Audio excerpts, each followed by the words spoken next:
আসসালামু আলাইকুম বন্ধুরা, কেমন আছেন? আজ আমি আপনাদের উদ্দেশ্য নিয়ে ভিন্ন রূপে কথা বলবো অ্যাডলফ খানকে নিয়ে।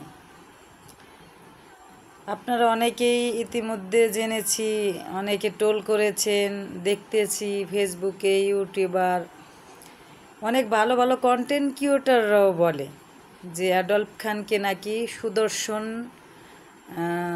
পুরস্কার দিয়েছে সুদর্শন পুরুষ হিসেবে, কিন্তু আসলে সেটা না। সে একজন ভালো ফ্যাশন ডিজাইনার, সে একজন কোরিওগ্রাফার। তার মতো একটা ছেলে যে আমাদের বাংলাদেশে, সে নিজে একজন ডিজাইন করে একটা পোশাক তৈরি করে নিজে একজন ডিজাইনার।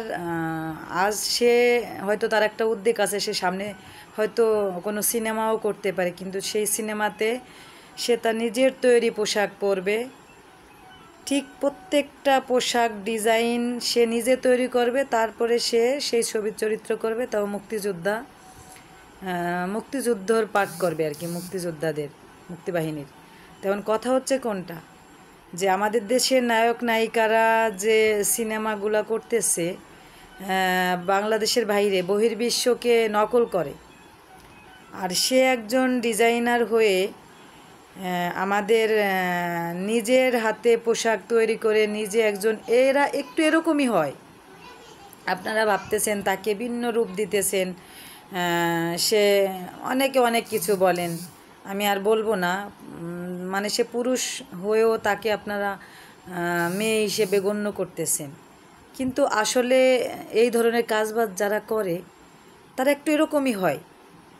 আপনারা একটু মিলিয়ে নেবেন তার ড্রেস আপের লগে বলিউডের, হলিউড, এই যে শাহরুখ খানের ড্রেসের লগেও দেখবেন তার ড্রেসের মিল আছে। অনেক হলিউডের নায়কের সঙ্গে দেখবেন যে তার ড্রেস আপের মিল আছে। তা আপনারা কেন তারে সুদর্শন পুরুষ হিসেবে বলতেছেন পুরস্কার পাইছে? সে সুদর্শন পুরুষ হিসেবে পুরস্কার পায় নাই, সে একজন ভালো ফ্যাশন ডিজাইনার হিসেবে পুরস্কার পাইছে। সে একজন কোরিওগ্রাফার, মডেল। যেমন অনেকে অনেক নিজে ডিজাইন করে, আমিও নারী উদ্যোক্তা, আমিও ফ্যাশন ডিজাইন নিয়ে কাজ করি। আমি একটা ডিজাইন করে একটা পোশাক বানিয়ে আমি নিজে পরতে পারি। তাই তার জন্য আমাদের এত টোল করার কি আছে ভাই? তার মতো হতে পারলে নিজেকে আমি মনে করি ধন্য। যেমন আমাদের বাংলাদেশে অনেক খেলোয়াড় আছে, আমরা গর্বিত। তার মতো একটা ফ্যাশন ডিজাইনার, এরকম একটা ব্যক্তি আমাদের দেশে জন্মগ্রহণ করেছে, তার যোগ্যতা, তার মেধা নিয়ে আমরা গর্ব করব। কেন আপনারা টোল করতেছেন? আপনারা বুঝতেছেন না, তাকে টোল করে আপনারা আরও উপরে উঠিয়ে দিতেছেন। আগে জানবেন, বুঝবেন, তারপরে অ্যাডলফ খানকে নিয়ে কথা বলবেন।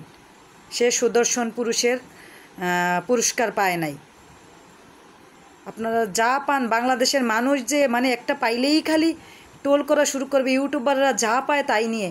আমি কিছুদিন দেখতেছি কন্টেন্ট ক্রিয়েটররাও, হ্যাঁ, আমি যদি বলি তাহলে সে একজন সুদর্শন পুরুষ। কি তার ব্যক্তিগত শারীরিক মানসিক জঘন্য ধরনের প্রকৃতির কথা বলতেছেন আপনারা? কেন রে ভাই? আপনারা টোল ছাড়া আর কিচ্ছু বোঝেন না? আপনারা নিজের যোগ্যতায় ওনার মতো কিছু করেন, আপনাদের যোগ্যতা আছে ওনার মতো, দেখেন তো। নিজে কোনো একটা পোশাক বা তৈরি করে নিজে পরা, বা সমাজে কিছু কাউকে শেখানো, আপনারা তার কাছ থেকে কোনটা শিখলেন? সে ছেলে হয়ে কেন মেয়ের মতো ঢং করে? আরে ভাই, এই ধরনের কাজবাজ যারা করে তারা এরকম হয়। মাইকেল জ্যাকসনকে দেখেন নাই আপনারা? আগে অ্যাডলফ খানকে নিয়ে কথা বলার আগে 10 বার ভাবেন, তার সম্বন্ধে জানেন। আমি প্রথমে ভাবি নেই, পরে আমি বিষয়টা দেখলাম যে আসলে সে তো আজকের থেকে না, সে এর আগে অনেক বিজ্ঞাপন করেছেন, অনেকগুলা সেই বিজ্ঞাপন করেছেন সে।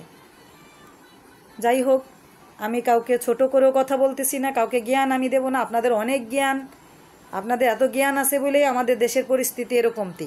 মিডিয়া জগৎটাকে আপনারা ধ্বংস করে দিতেছেন। ভাই আপনারা ভালো থাকবেন, আগে জানবেন, বুঝবেন, তারপরে তাকে নিয়ে টোল করবেন। কাউকে টোল করার আগে আপনারা ভাবতেছেন না যে নিজেরা ছোট হচ্ছেন? আপনার নিজের ব্যক্তিত্বর পরিচয় দিতেছেন, আপনি কোথা থেকে উঠে আসছেন, আপনার যোগ্যতা কেমন, আপনার মেধা কেমন। অ্যাডলফ খান আমার কাছে আমি মনে করি অরিজিনালি একজন সুদর্শন পুরুষ, কিন্তু উনি সুদর্শন পুরুষের পুরস্কার পায় নাই, উনি পাইছে উনি একজন ফ্যাশন ডিজাইনার হিসেবে উনি যেটা পাইছে এটা আপনারা একটু ঘেটে দেখবেন। আমি আমার আইডিতে দেখেন ওনার সম্বন্ধে আমি ওনার ডিটেলস একটা ভিডিও পোস্ট করছি। যাক, আমি আর কিছু বলবো না। অনেক দিন ধরে ভাবছি যে ভিডিওতে আসবো, আইসে আপনাদের আসলে বিষয়টা নিয়ে বলার দরকার। ভালো থাকবেন আপনারা।